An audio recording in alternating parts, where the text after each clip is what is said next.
بسم الله الرحمن الرحيم نحمده ونصلي على رسوله الكريم اما بعد انتہائی قابل احترام جناب سردار ایاز صادق صاحب اور آپ کی وساطت سے معزز اراکین ایوان،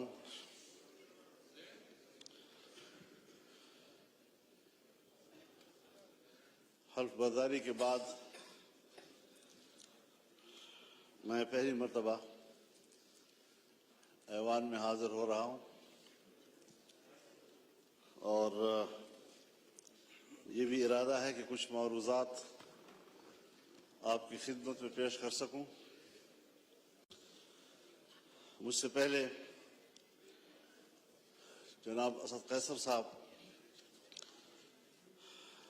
جو بات کر رہے تھے، ان کا جو مطالبہ تھا میرے خیال میں ان کا مطالبہ صحیح تھا اور جلسہ کرنا ان کا حق ہے اور میں ان کے اس مطالبے کی حمایت کرتا ہوں۔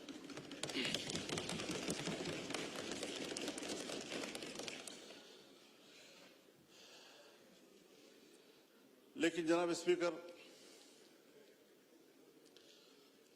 مسئلہ یہاں تک محدود نہیں ہے کہ ہم جلسہ کر سکتے ہیں یا نہیں کر سکتے۔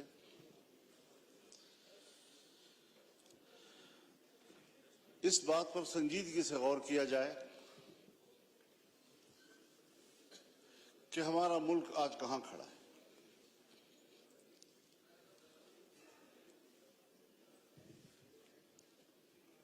ہم نے یہ ملک جس جمہوری انداز کے ساتھ برصغیر کے مسلمانوں کی تائید سے حاصل کیا، ان کی قربانیوں سے حاصل کیا، اس ملک کے قائم ہونے میں نہ بیوروکریسی کا کوئی کردار ہے اور نہ ہی اسٹیبلشمنٹ کا کوئی کردار۔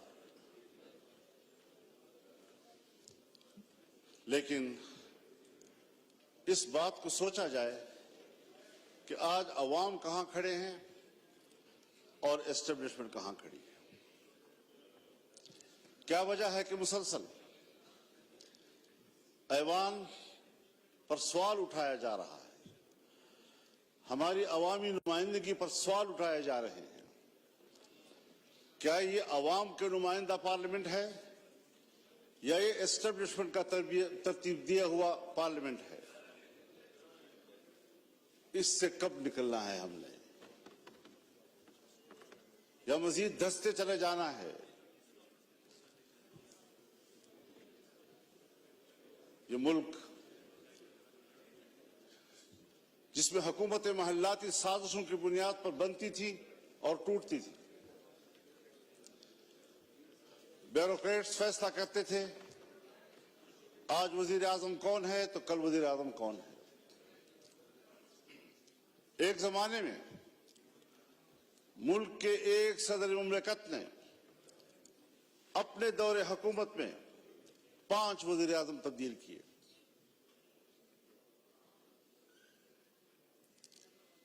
بڑی مشکل کے ساتھ، عوام کی جدوجہد کے ساتھ اس ملک میں عام آدمی کو ووٹ کا حق ملا۔ پارلیمانی طرز حکومت پر اتفاق ہوا، الیکشن ہو گئے سن 1970 میں، جسے آج ہم بطور مثال پیش کرتے ہیں۔ لیکن انتخابات کو بطور مثال پیش کرنے کے بعد کیا اس کے نتائج پر بھی ہماری نظر ہے؟ جس کے نتیجے میں ملک 2 لخت ہو گیا، ہم پارا پارا ہو گئے۔ قائد اعظم نے جو قوم کو ماٹو دیا تھا، اتحاد، تنظیم اور یقین محکم، وہ کہاں رہا؟